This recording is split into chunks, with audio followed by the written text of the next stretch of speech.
My name's Todd William. I'm the founder and formerly CEO of Reputation Rhino. I started the company about 11 years ago. I'm an attorney by training and always had a vision for being able to work with clients and provide sort of boutique level PR services, but really focus on the online space and deliver for clients a level of service that technology companies and companies that did online reputation management at the time were much more focused on sort of the technology and SEO aspects of the business. And I wanted to focus more on the content and the PR side. So that sort of was the evolution. We had over 130 non-disclosure agreements, which represents individual buyers that expressed interest after we launched your business. And then from that, I had to, whittle down to the right ones, and I think we had, 6 or 7 phone calls with buyers before we were able to kind of figure out who was the top tier candidate. And I'm curious about your thoughts through that process, kind of what was going through your mind when all that was going on. One, I was, shocked at the number of people that were interested in the business. I liked the fact that I didn't have to go through 130 different, resumes of interest, and that you were doing the curating, if you will.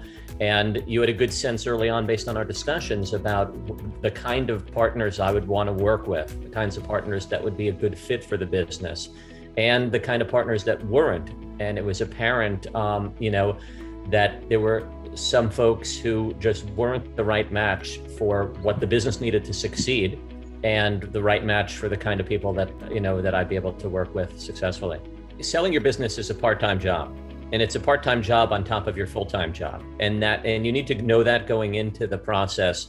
But, the incentive and the reward at the end is great, but you have to be able to commit the time and effort to preparing your financials, preparing your business for that transition, being able to communicate and articulate what your business is and its potential for the future to the prospective sellers who are new to it.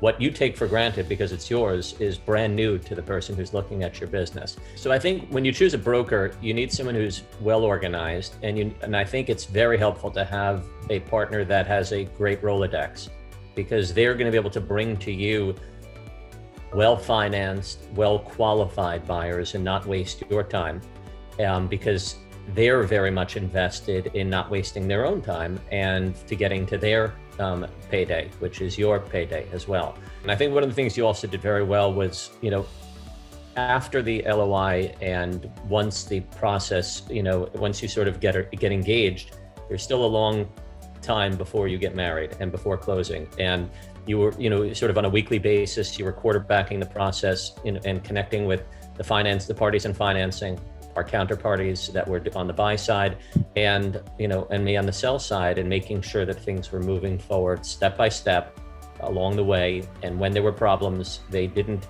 become my problems just because we had an engagement agreement. It became, a shared problem that we worked towards a solution together. And I think that was very helpful. I don't think you can make a better choice. I think that Website Closers and Nate were fantastic. I'm thrilled with the price we were able to get, the pace of the transaction, the support throughout. And if I was, have another business and another opportunity, there's only one phone call I would make.